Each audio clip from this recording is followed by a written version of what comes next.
mais um episódio de Cravo e Crimes, mais um podcast sobre True Crime, por que não? Sejam bem-vindos de volta.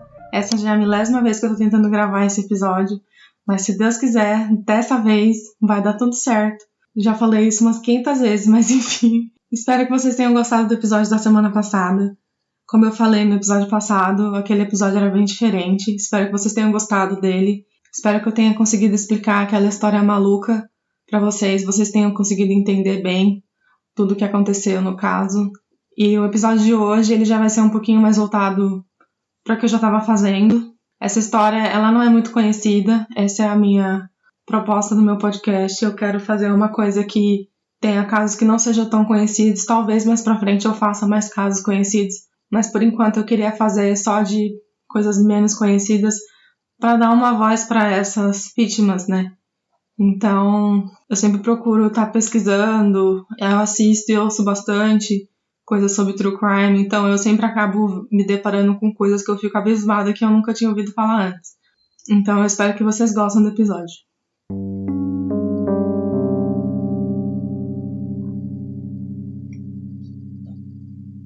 Antes de começar o episódio, gostaria de deixar aqui alguns avisos. Irei abordar violência doméstica, vai ser um dos principais tópicos nesse episódio de hoje. Então, se você não se sentir confortável, por favor, não escute esse episódio. O episódio de hoje é sobre Lovita e Jasmine. Lovita Armstead nasceu dia 12 de agosto de 1976, fazendo dela uma leonina do Texas, nos Estados Unidos. Ela é descrita como uma mulher muito amigável, que não era nem um pouco tímida, e que amava falar com as pessoas. Uma mulher muito amorosa e carinhosa, que lutou muito pelo seu futuro. Sua mãe fala que ela participou de vários clubes na escola e na faculdade, e ela chegou até ser presidente de uma das irmandades na faculdade. Que ela era muito ativa e muito feliz, sempre atrás de uma vida boa para si mesma e depois para seus filhos. Ela tinha 3 filhos de namorados que não tinham dado certo. Jerome, de 12 anos, Jared, de 9 e Jasmine, de 6, que mesmo que ela tenha engravidado com apenas 20 anos de idade, ela foi uma ótima mãe para os seus filhos, uma mulher que batalhou muito para conseguir tudo o que ela conseguiu. Seu filho mais velho, Jerome, descreve ela como se fosse sua melhor amiga. Que mesmo os dois tendo uma diferença de 20 anos, eles faziam tudo juntos. Que ela era a única pessoa que ele confiava para contar literalmente tudo. Porque ele mesmo se descreve como um pouco esquisito quando ele era mais novo, e que ele não gostava de falar com muitas pessoas, e que sua mãe era a maior parte do tempo a sua única amiga. Seu filho, Jared, já descreve com um sorriso no rosto que os dois têm a personalidade muito parecida. A mãe era sempre muito alegre, estava sempre dançando e curtindo a vida. Ela conheceu Gary Green em 2008, um homem que, para seus filhos, era como se fosse uma figura paterna. Jared chega a dizer para o documentário You Asked to See the Monster que ele via ele como um pai, que o pai biológico dele nunca estava presente. Quando ia bem em alguma prova, Gary sempre comprava um sorvete para ele para demonstrar que ele estava orgulhoso pelo desempenho do garoto na escola. Jared descreve ele como a figura paterna que ele nunca teve. Ele chega a dizer que ele era um homem bom. E mesmo depois de eu contar do que aconteceu no caso para vocês vão ficar surpresos em ver ele falando isso sobre Gary. Mas vamos dizer que Gary não era nada bom, como Jared se lembra, porque ele tinha 2 passagens pela polícia e um passado bem violento. Ele ficou preso em 1989 por posse de drogas ilícitas, cocaína e roubo com posse de arma letal. É descrito que houve um incidente em que uma ex-namorada dele foi enforcada por ele com um cadarço e ele fez tanta força que é possível ver as marcas de queimado que o cadarço deixou em seu pescoço. Ela chegou ao ponto de ter vasos estourados em seus olhos de tanta força que ele tentou enforcar ela, e quando Gary é questionado sobre isso, ele diz que ele já teve um passado anterior a esse com uma violência com uma outra ex-namorada, que ele tinha esfaqueado ela na escola porque ela queria deixar ele. Uma outra namorada de Gary, que estava grávida de seu 2º filho, denuncia ele porque ele tentou também enforcar ela a ponto de conseguir fazer com que ela apagasse enquanto ela estava grávida. Aqui, a gente vê um comportamento padrão que Gary tem com as mulheres na sua vida. E, infelizmente, ele vai seguir esse mesmo padrão com a nossa vítima de hoje. Além disso, os filhos de Lovita dizem para o documentário que Gary batia neles, usava um cinto para, entre aspas, disciplinar ele, que ele batia onde ele sentia vontade. E Jared fala que teve uma vez que ele chegou até a acertar em seu rosto. Como eu cheguei a comentar em diversos episódios que eu fiz em relação à violência doméstica, eu não vou falar tanto sobre isso, mas dessa vez a gente vê um caso sobre um padrasto que bate em seus enteados. queria deixar aqui que é violência doméstica sim. De acordo com um artigo científico, violência intrafamiliar e doméstica é todo o ato praticado por pais, parentes ou responsáveis em relação à criança e ou adolescente, sendo capaz de causar dor ou dano de natureza físico, sexual ou psicológico, ou até mesmo os três juntos. É ainda descrito que essa agressão é uma negação do direito que a criança e o adolescente têm de ser tratados como seres humanos. Os danos psicológicos que podem ter crianças que apanham de seus pais ou responsáveis pode ser algo irreversível. É um trauma que a pessoa vai levar para o resto da vida. E queria deixar aqui também que em caso de pais que batem em suas filhas, existe a Lei Maria da Penha, que entra em caso de violência contra a mulher. Essa lei abrange o âmbito familiar também, e eu queria deixar essa informação aqui, porque é algo de extrema importância e que pode salvar vidas. Nenhum tipo de violência é justificável, muito menos em relação a pais ou responsáveis que são como figuras de autoridade na nossa vida. Não se esqueçam que quem sofre de algum tipo de violência dentro de casa, seja de quem for, por favor, denuncie. Ninguém merece sofrer esse tipo de violência na vida. São marcas que ficam para sempre. Só queria deixar que o número de denúncias aqui no Brasil é 180, ou na Delegacia da Mulher, ou em qualquer uma delegacia próxima à sua região.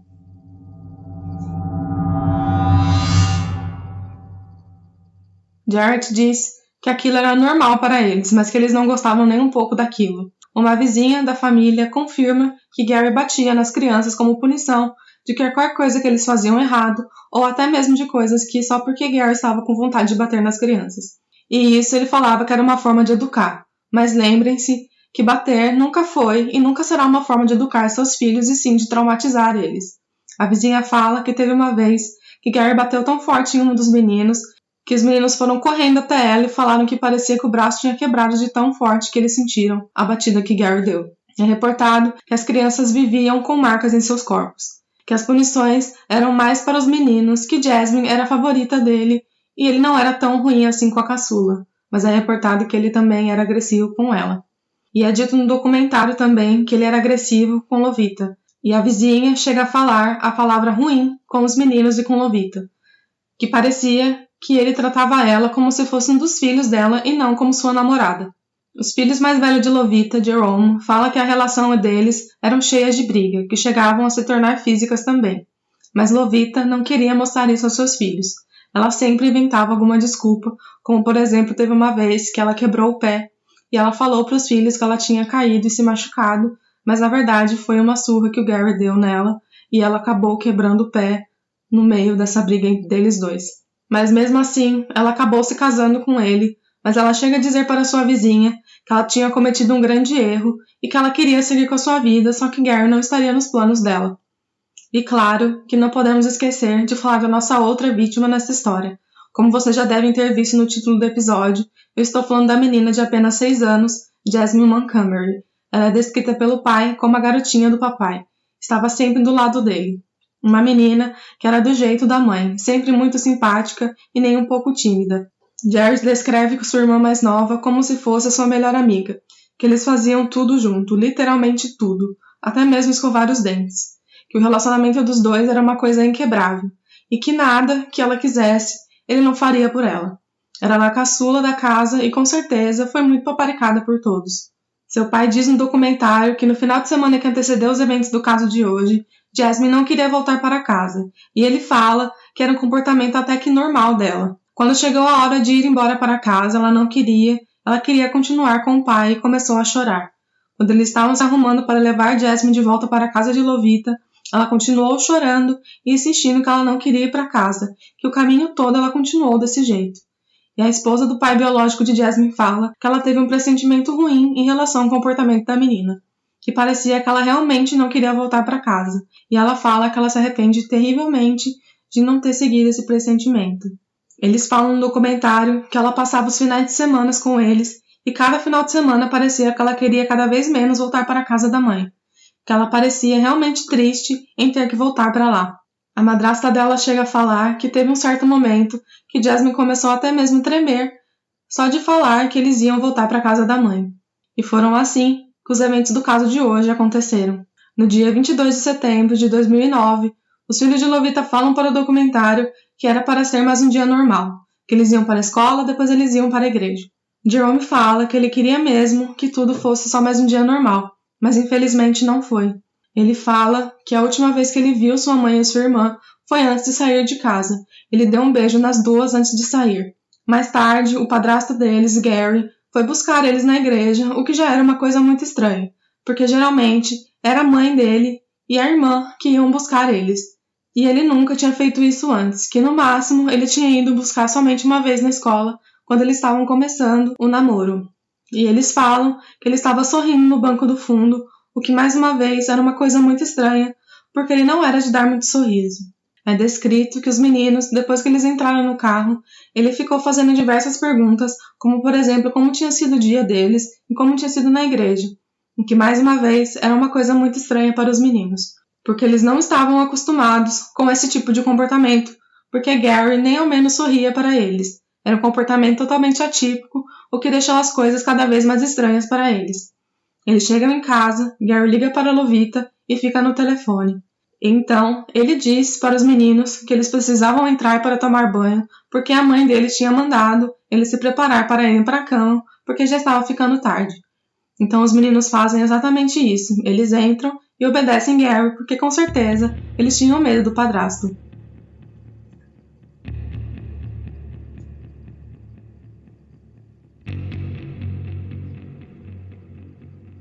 Antes de continuarmos com o que aconteceu no caso de hoje, gostaria de deixar aqui o meu aviso de que irei escrever com detalhes do que aconteceu na casa de Lovita. Se você não se sentir confortável, pule alguns segundos. E é quando Gary chama Jared para ir na cozinha e o garoto vai até ele, e então Gary o ataca. É descrito que ele primeiro tentou com uma faca de cozinha normal cortar o pescoço do menino de apenas 9 anos, mas não deu certo porque ele usou o lado errado da faca, o que fez com que a faca quebrasse. E agora, os eventos que eu irei descrever para vocês vai ser um pouco detalhado, porque é o depoimento que os meninos dão para a polícia depois. Por isso, sabemos demais detalhes do que aconteceu no dia do crime. Então, Gary pega a outra faca e tenta esfaquear o menino, mas Jared menciona que ele não sabe como, mas por um milagre, a faca quebrou e ele não conseguiu perfurar. O menino diz para o detetive mais tarde que foi Deus que quebrou a faca para que ele possa ter vivido. E é quando Jerome ouve seu irmão mais novo gritar por socorro, porque o padrasto estava tentando matar eles. Jared chega a pedir para Gary para que ele não mate ele, porque ele era novo demais para morrer. Mas Gary agora estava esfaqueando repetidas vezes o menino de apenas 9 anos de idade. Então, Jerome sai do banheiro e ele consegue ver no final do corredor Gary andando com seu irmão pelo colarinho e na outra mão um estojo de facas que ele trouxe para com ele no banheiro. E Jerome percebe a situação que seu irmão mais novo se encontrava. Jared descreve que ele olhou para baixo e só conseguiu ver a quantidade de sangue que saía de suas feridas, que ele não estava acreditando ou sentindo alguma coisa do que estava acontecendo com ele. Pelo que eu consegui entender, Gary tentou esfaquear os 2 meninos, mas ele não conseguiu controlar os 2 dentro do banheiro, trancados com ele. Ele disse que Gary ficava falando que amava a mãe deles mais que tudo na vida, e que ele amou ela até sua morte. E é quando os meninos descobrem que Gary não estava tentando somente matá-los, mas ele já tinha matado a mãe deles. Jerome diz para o documentário que Gary começou a interrogar eles, perguntando por que ele não deveria matar os 2, se a mãe estava com outro homem, e falando que eles não gostavam dele de verdade e que eles não respeitavam ele. E que os meninos responderam é de cortar o coração. Eles falam que eles não deveriam matar os 2, porque eles eram apenas crianças, implorando por suas vidas. Eles chegam a falar para o Gary que eles prometem que eles não vão contar nada para ninguém, que eles só queriam sobreviver. Então, Gary decide que ele não vai mais fazer nada, mas antes, ele faz uma coisa que é totalmente horrível e vocês vão ficar chocados. Ele chama os meninos até o quarto da mãe e é quando ele mostra a mãe deles, Lovita. Ela estava no chão, morta com diversas facadas pelo seu corpo, e ele fala agora para os meninos olharem para o banheiro. E é quando eles descobrem que Gary também matou sua irmã mais nova de apenas 6 anos. Ele tinha afogado a menina e ela estava deitada do lado da banheira, com fitas em seu tornozelo e os braços amarrados para trás. Gary fez questão de mostrar para os meninos o que ele tinha feito com a mãe e com a irmã deles. Ele chegou a perguntar para eles se eles sabiam quem a mãe vivia mandando mensagens, e chega a dizer que ele precisava fazer isso porque ele amava a Lovita com todo o amor do mundo, e ele chega até mesmo dizer como se ele não tivesse outra escolha a não ser matar ela, porque ele não queria que ela se divorciasse dele. E é quando Gary decide que ele precisa ir embora dali. Ele pega o celular da mãe dos meninos, dá na mão deles e fala para eles ligarem para a polícia só quando ele tivesse conseguido fugir de lá. Antes de ir embora, ele pede para os meninos para pegarem roupas novas e os meninos fazem isso. E então, ele chega a dizer para os meninos que ele não gostava de dizer adeus geralmente, porque significava que eles nunca mais iriam se ver. Mas dessa vez, iria ser um adeus. E então, ele foge e deixa 2 meninos gravemente feridos no local do crime, com a sua mãe e a sua irmã mortas no quarto. Os meninos, então, se apoiando um no outro, vão até a vizinha para pedir ajuda. Eles tinham tentado falar com a emergência, só que se vocês puderem ouvir essa ligação, é uma ligação extremamente triste, você consegue ouvir o quão eles estão desesperados, chocados, chorando, eles não conseguem falar com a operadora de emergência, então eles decidem, literalmente se apoiando um no outro, irem até a vizinha para pedir ajuda. É descrito pela vizinha que depois de 20 minutos, desde que ela tinha visto que eles tinham chegado de carro, ela escuta a campainha e são os 2 meninos. Ela descreve que ela só conseguiu ouvir os meninos batendo na porta, apertando a campainha e gritando. E ela chega a dizer que de primeira ela não acredita que Gary tenha feito isso mesmo, porque ela fala que os meninos sempre iam na casa dela depois de Gary ter batido neles. Então, de primeira, ela achou que os meninos tinham levado uma surra e eles estavam falando que Gary tinha tentado matar eles, exagerando um pouco. Então ela pega o telefone, fala para a operadora de emergência que ela iria voltar na casa e verificar a situação, porque os meninos começaram a dizer que Gary tinha realmente tentado matar os 2 e tinha conseguido matar a mãe e a irmã mais nova deles. Ela chega a ir até a casa, ela não toca em nada e ela consegue ver sangue por toda parte. Ela começa a chamar por Lovita, mas ela não obtém nenhuma resposta. E é quando, infelizmente, ela vê a sua vizinha Lovita no chão, aparentemente roxa e já morta, e ela entrou em total desespero e disse que ela iria sair de casa porque estava com medo que Gary poderia voltar e tentar ir atrás dos meninos ou até mesmo dela por estar ajudando eles. Os meninos conseguem sobreviver a essa terrível tragédia. E eles contam no documentário o como eles estão traumatizados com tudo o que aconteceu com eles. Eles falam que eles se arrependem de não ter dito que amavam a mãe antes de sair de casa. Eles acharam que era só mais um dia normal, que nada iria acontecer. Mas o dia 22 de setembro será um dia que, infelizmente, eles vão lembrar para o resto da vida. Jerome fala que Gary não só o traumatizou, ele roubou o relacionamento que ele tinha com a mãe e com a irmã, roubou o futuro que ele tinha pela frente com a sua melhor amiga e mãe, que ele roubou o futuro que a irmã de apenas 6 anos tinha, que agora ela teria 20 anos de idade, e que ela era uma criança tão adorável e inocente, e Gary roubou isso dela. Jerome fala ainda que muitos da família dele falaram que ele tinha que ser forte pelo seu irmão mais novo e por toda a família. E foi uma coisa que ele levou muito a sério, mesmo com apenas 12 anos de idade.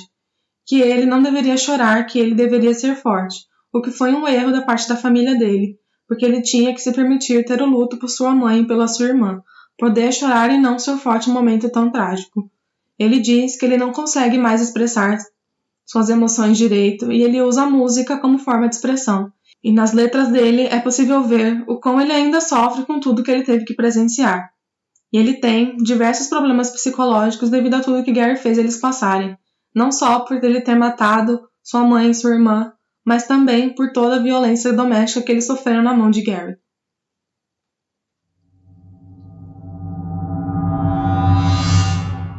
Os policiais que foram até a cena do crime falam que a cena era bem grotesca e pelo tipo de crime que tinha sido cometido, eles estavam lidando com uma possível pena de morte, já que se constituía de um homicídio de 1º grau, porque o Texas é um dos estados nos Estados Unidos que tem a sentença de morte ou a prisão perpétua sem chance de condicional para esse tipo de crime. Não sei se vocês sabem, mas o Texas é conhecido como um dos estados que mais aplica a pena de morte nos Estados Unidos. Então, em um crime do jeito que foi, o homicídio de Lovita e Jasmine, a chance de Gary Green ter uma sentença dessas era muito provável pela brutalidade e frieza que ele agiu. O procurador do caso disse que ele conhecia muitos crimes em sua carreira, mas esse foi um dos que mais ficou em sua memória, porque ele tinha uma combinação de tudo de ruim que ele já tinha visto. Esse era um crime que tinha um homicídio de uma criança, um brutal feminicídio e 2 tentativas de assassinato de 2 outras crianças. Antes de entrarmos no que aconteceu, depois de tudo que conversamos, acho que além de falar disso, tenho que acrescentar um assunto que piorou com a pandemia que enfrentamos. O feminicídio, nesse caso, não é uma realidade desconhecida para nós aqui no Brasil. A palavra se refere ao assassinato de mulheres e meninas por razão de gênero, em função de menosprezar ou discriminar por ser mulher. E é uma realidade que não é incomum para nós, porque o Brasil está em 5º lugar no ranking mundial de feminicídio. Segundo a ONU, o nosso país só perde para El Salvador, Colômbia, Guatemala e Rússia em caso de assassinato de mulheres. De acordo com a matéria feita pela UOL, em comparação a países desenvolvidos, aqui se mata 48 vezes mais mulheres do que na Inglaterra, por exemplo. E os Estados Unidos está em 19º lugar, fazendo que mais ou menos fiquem 23 vezes mais mulheres mortas aqui no Brasil do que nos Estados Unidos. Segundo a ONU, 7 em cada 10 mulheres no mundo já foram ou serão violadas em algum momento em sua vida, o que é assustador de pensar e ter na nossa concepção que uma hora ou outra iremos ser vítimas de algum tipo de violência pelo simples fato de sermos mulheres. E nessa pandemia, os casos de violência contra a mulher aumentaram cerca de 2% mediante aos anos anteriores, porque milhões de vítimas ao redor do mundo ficaram presas 24 horas dentro de casa com seus abusadores. E só para a gente ter uma noção, de acordo com a ONU, no ano anterior da pandemia, cerca de 243 milhões de mulheres e meninas entre 15 e 49 anos do mundo todo sofreram alguma violência sexual ou física por seus parceiros íntimos. E isso foi antes da pandemia, porque no Brasil o número de denúncias aumentou 34% apenas nas primeiras semanas da pandemia. Sem contar que esses são números de apenas denúncias feitas. Nós sabemos que existem muitos casos de violência doméstica que não são reportados por medo ou por de tanta pressão psicológica que ela sofre. Por medo ou de tanta pressão psicológica que ela sofre. Segundo o Atlas de Violência, em 2018, mais de 4.500 mulheres foram assassinadas. Dentro desses números, cerca de 68% eram mulheres negras, totalizando cerca de 3.000 mulheres negras que foram vítimas de feminicídio. Lovita era uma mulher negra e, infelizmente, vivia a mesma realidade que muitas sofreram. De acordo com uma matéria feita pela UFSM, mulheres negras se encontram em situações de vulnerabilidade social, principalmente índices de violência doméstica. E só mais um fato antes de continuarmos o episódio: o estado de Minas Gerais tem mais de 60% das vítimas mulheres negras. E Ayla Santeiro, coordenadora do Movimento Coletivo de Mulheres Negras de Belo Horizonte, diz: discutir violência de gênero sem a perspectiva de raça é ignorar a história escravista e colonial do país que violenta até hoje as mulheres negras. Acredito que a união faz a força, e quando falam que não entendem o porquê a luta das femininas hoje é tão forte, e ainda a gente consegue ver que não é o suficiente para fazer esses números diminuírem. A violência contra a mulher é algo que ainda está escancarado na nossa realidade, e eu concordo que já tem muita coisa que foi feita, mas ainda a gente tem muita luta pela frente. De novo, gostaria de deixar aqui que o número de denúncias contra a mulher é o 180. Todas nós mulheres temos que estar uma pela outra, e não vamos mais ficar caladas. Nós temos que usar a nossa voz para acabar de uma vez com todas com a violência contra as mulheres.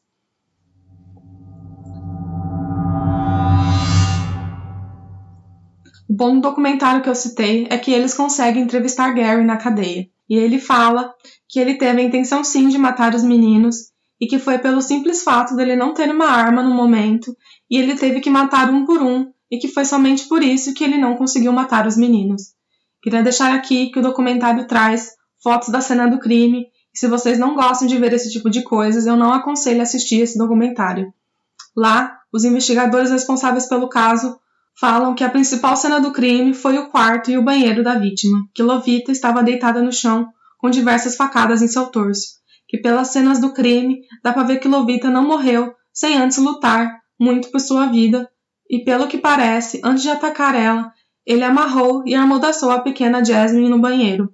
Lovita lutou muito por sua vida e provavelmente por sua filha, mas Gary não confirma isso. Ele fala que Lovita queria conversar com ele, mas ele quis atacar ela, e o ataque, pelo que parece, durou cerca de 1h30, que Lovita tentou racionalizar com ele para que ele não chegasse ao ponto que ele chegou, mas ele chegou a dizer: é pegar algo que você ama e reduzi-lo ao nada.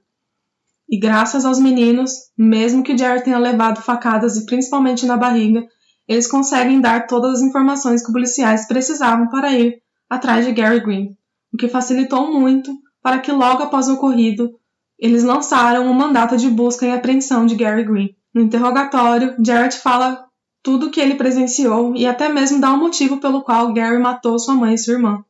Ele fala que Gary disse que a mãe deles queria se divorciar dele e que ele iria matar todos, já que ele não queria perder a mulher para outro homem ou algo do tipo. E foi quando a polícia recebeu uma ligação, no dia seguinte, que Gary Green havia se entregado um dia depois ele ter conversado com sua mãe. O investigador responsável pelo caso fala que eles tinham muitas evidências físicas e forenses, mas eles queriam realmente entender o motivo que levou Gary a fazer o que ele fez. Ele disse que ele deu primeiro um golpe nas costas de Lovita e que ela tirou a primeira faca da mão dele e foi quando ela conseguiu dar 2 facadas nele nas costas. Que normalmente os homens eram que era para estar no controle da relação e Lovita queria ter esse controle o tempo todo. Que o motivo de tudo ter acontecido era culpa de Lovita porque os dois tinham escrito cartas um para o outro e eu quero ler para vocês aqui porque é uma coisa importante do caso. A carta que eu vou ler agora eu mesma traduzi e é de Lovita para Gary. Gary, eu sei que você acha que isso é um plano de vingança contra você, porque por minha causa você não tem um segundo plano de vida. Por mais que eu queira acreditar que nós podemos trabalhar na nossa relação para melhorar, eu sei que não podemos. Eu sei que você me ama e eu te amo, mas já é tempo que temos que nos separar. Eu acho que você estava certo quando você disse que o tempo não está no nosso favor. Eu quero que você ande com as suas próprias pernas e tenha um lugar seu para morar e não depender de uma mulher para sobreviver, como você disse. Eu quero que muitas coisas mudem na minha vida também. Eu quero me amar mais e eu quero ser uma mãe melhor para os meus filhos. E então, eu não quero depender de ninguém para ser feliz. Com amor, Lovita. E é de partir o coração que até nos últimos momentos ela se culpava por tudo o que tinha acontecido com os dois. E Gary chega a fazer uma carta de resposta dizendo que ela era culpada de tudo de ruim que estava acontecendo com os dois, que a culpa era de Lovita por ele não ter um lugar para morar, que ela estava expulsando e se divorciando dele pelas costas para humilhar ele. A carta dele é bem difícil de entender, pelo que parece ele estava com muita raiva, então tem muita coisa que não faz muito sentido e eu não consegui traduzir tudo, porque são 3 páginas e é uma confusão de pensamentos, mas eu vou sintetizar mais ou menos o que ele falou nessa carta. Ele diz que ele não tinha nada e ele tinha sacrificado tudo, até mesmo ter outra mulher por causa dela. Que ela não podia deixar ele assim desse jeito, que ele iria matar todos da família dela e ele mesmo, porque não iria ser do jeito que ela quisesse. E uma frase que é inacreditável e é título do documentário é a seguinte: você pediu para ver um monstro e então aqui está o monstro que você criou. Vão ter 5 vidas que serão tiradas hoje, e eu sendo a 5ª e a última. Eu espero que tenha algum lugar para mim no céu, porque senão eu irei queimar no inferno pelo que eu vou fazer. E é quando Gary aparece em um quarto com Jasmine já amarrada e traz consigo facas da cozinha e começa a atacar Lovita. A última coisa que ela viu antes de morrer foram as palavras de Gary cheias de ódio e a ameaça de matar seus filhos. Lovita não pediu para ver um monstro. Ela estava expulsando o monstro dentro de casa porque ela não queria continuar em um relacionamento totalmente abusivo e cheio de muita violência. Ela não pediu para ver um monstro. Quem quis mostrar quem era o monstro na relação foi Gary Green. E em sua carta parece que ele coloca ela como monstro. E então ele resolve tirar a vida de 4 pessoas inocentes e depois ele cometeria suicídio. Ele até chega a falar que ele pede para Deus para perdoar pelo que ele fez, para que ele pudesse entrar no céu. É descrito que depois de atacar e matar as 2, ele passa por cima de Jasmine, toma um banho porque ele precisava se arrumar para poder pegar os meninos na igreja para poder matar os 2.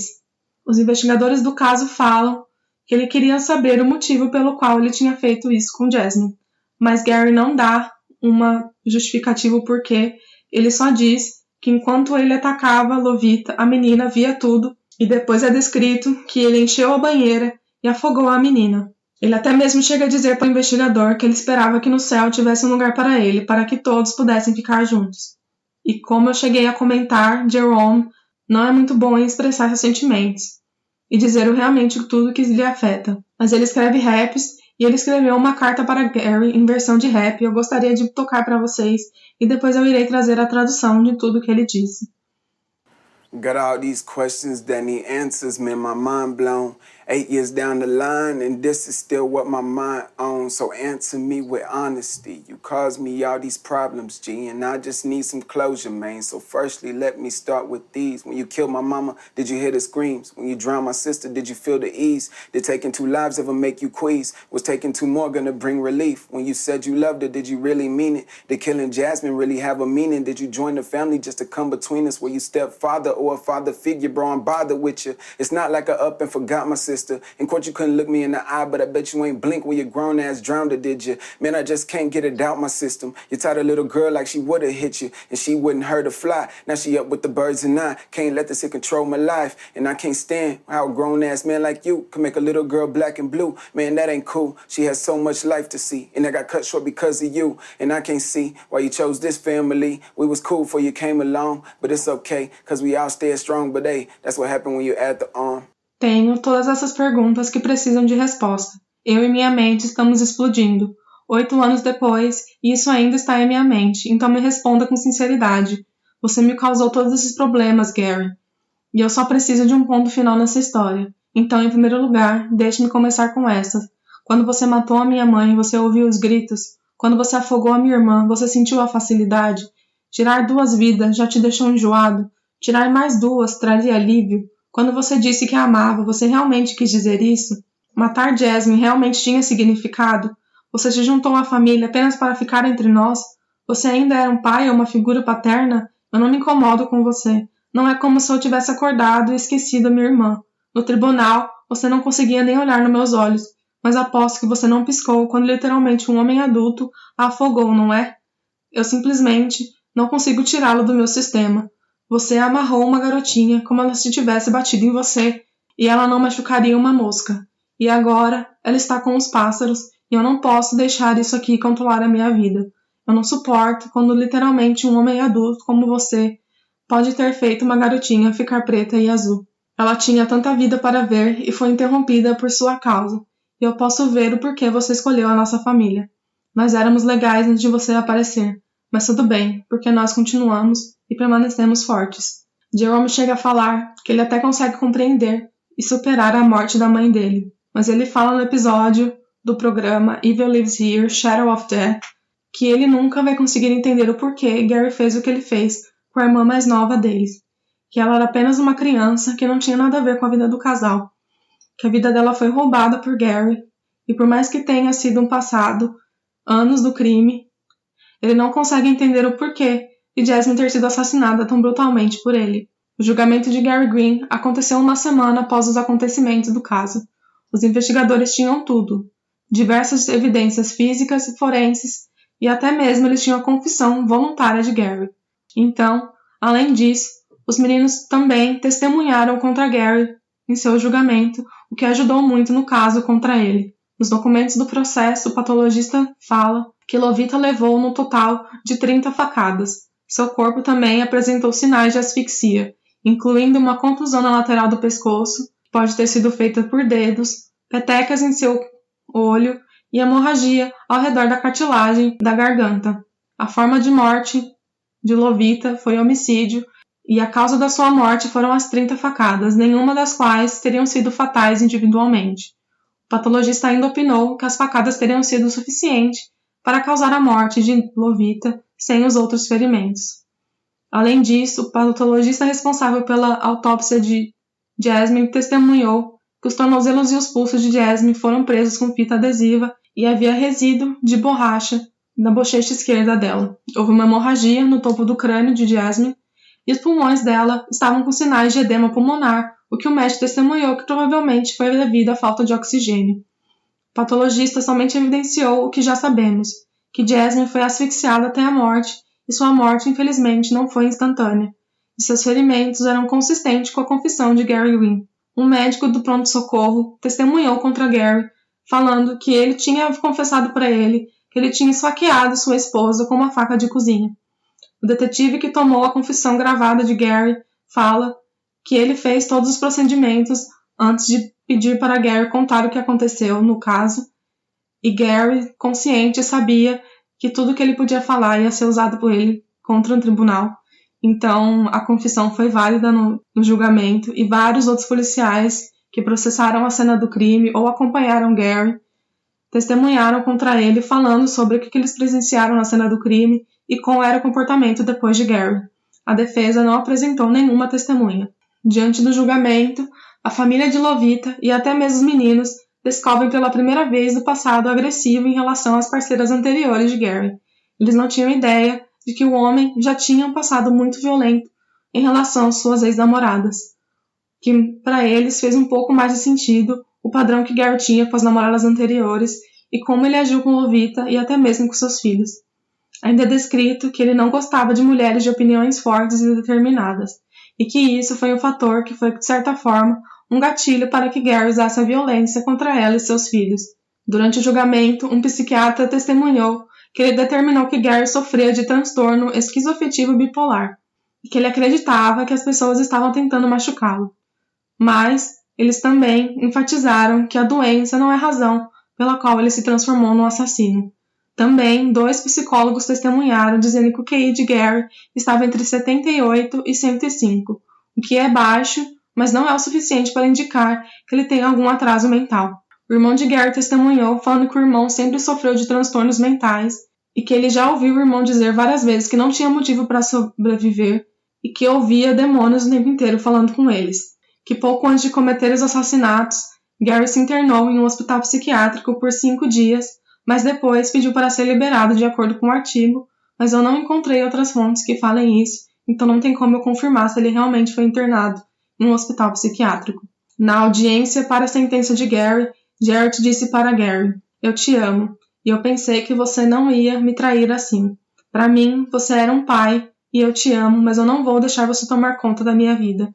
E no final, Gary Green foi considerado culpado de homicídio doloso, aquele com intenção de matar, e foi considerado como de 1º grau, e no final, ele acabou sendo condenado à morte.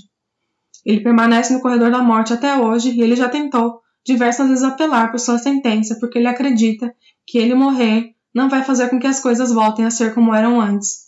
Mas todas as apelações por sua sentença foram negadas e ele continua preso no corredor da morte, esperando a data de sua sentença. Gary chega a dizer pelo documentário que ele não concorda com a sua sentença, que a pena de morte não irá trazer Lovita e Jasmine de volta. Ele chega a dizer que ele faria de tudo que fosse possível para trazer as duas de volta, mas que ele não podia fazer isso. A vizinha expressa que ela se sente culpada por não ter anunciado quando ela via as pequenas coisas. Os gritos, os meninos reclamando que Gary estava batendo neles. Ela fala que seria uma coisa que talvez pudesse ter tido impedido o que aconteceu com a família.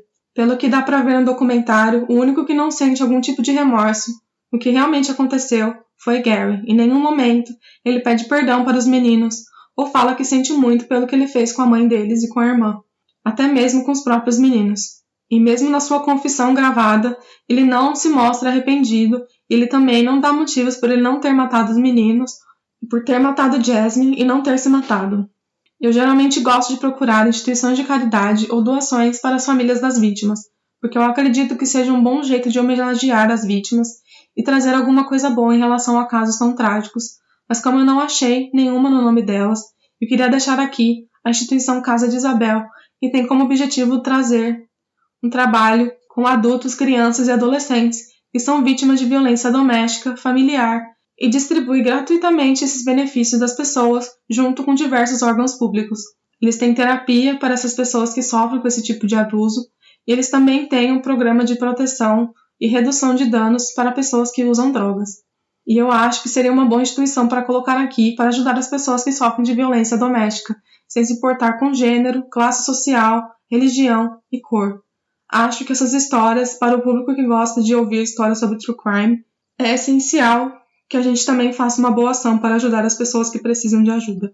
Lovita sofreu muito nas mãos de Gary, e a família dela mesmo fala que eles esperam que a história dela sirva de exemplo para as pessoas que têm um Gary em casa, para que elas saiam o quanto antes de um relacionamento abusivo como foi o deles.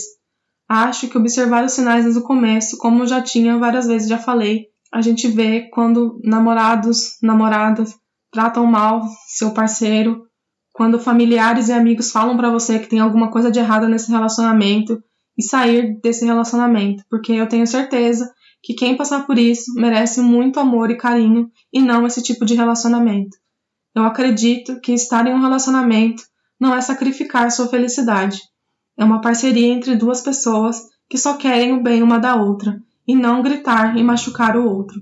E mais uma vez, se você conhece alguma pessoa que seja vítima de um relacionamento abusivo, ou se você é essa pessoa, busque a ajuda das pessoas que mais te amam e estão do seu lado.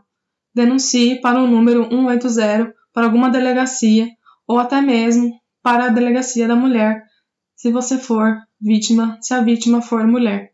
Não somente violência contra o parceiro, mas também temos violência relacionada aos filhos dela. E não é um assunto muito comentado. Bater, espancar os filhos para, entre aspas, educar, nunca foi e nunca vai ser uma forma de educar seus filhos. Já ouvi muitas vezes pessoas falarem que a minha geração é cheia de mimimi, mas eu acho que com a evolução e o quanto a gente já aprendeu sobre o comportamento humano e sobre quais são os efeitos colaterais que ficam, é triste de pensar que existem pessoas que sofrem ainda há muito tempo calada, porque acham que não é nada demais, mas é algo sim, e é algo grande, é algo muito grave e os danos psicológicos que a pessoa vai levar vai ser pro resto da vida.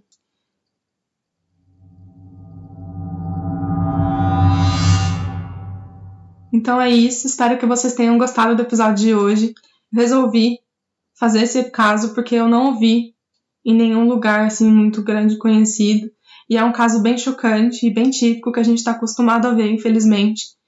A história de Lovita e da sua filha de 6 anos tem muita força e deve ser contada por mais pessoas. Como a mãe dela diz, para que pessoas que estejam na mesma situação possam sair dessa. Obrigada mais uma vez a todos que escutam o podcast. Queria deixar mais uma vez o meu agradecimento gigantesco, porque o podcast já passou de mais de 200 reproduções, o que é uma loucura, eu não estava esperando por isso, mas eu queria agradecer muito, a gente está chegando no 10º episódio já, o que é uma loucura, mas eu queria agradecer pelas reproduções, queria agradecer a todo mundo que escuta. Eu achei que era só minhas amigas e minha psicóloga, mas saber que tem mais pessoas ouvindo e pessoas gostando, assim, dá pra ver que as pessoas estão gostando e continuando escutando mais. Então, eu só queria agradecer muito a todos que estão escutando. E o podcast tem a rede social, a gente tá no Instagram e no Twitter. É Cravos e Crime com E. E se você gostou do podcast, não esquece de compartilhar, contar para uma amiga e avaliar o podcast. Isso ajuda muito o podcast a crescer.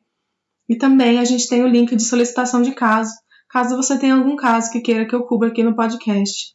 Mais uma vez, o meu muito obrigada a todos que escutam, se cuidem e até a próxima. Cravos e Crimes é um podcast gravado, escrito, produzido e editado por mim, Gabriela.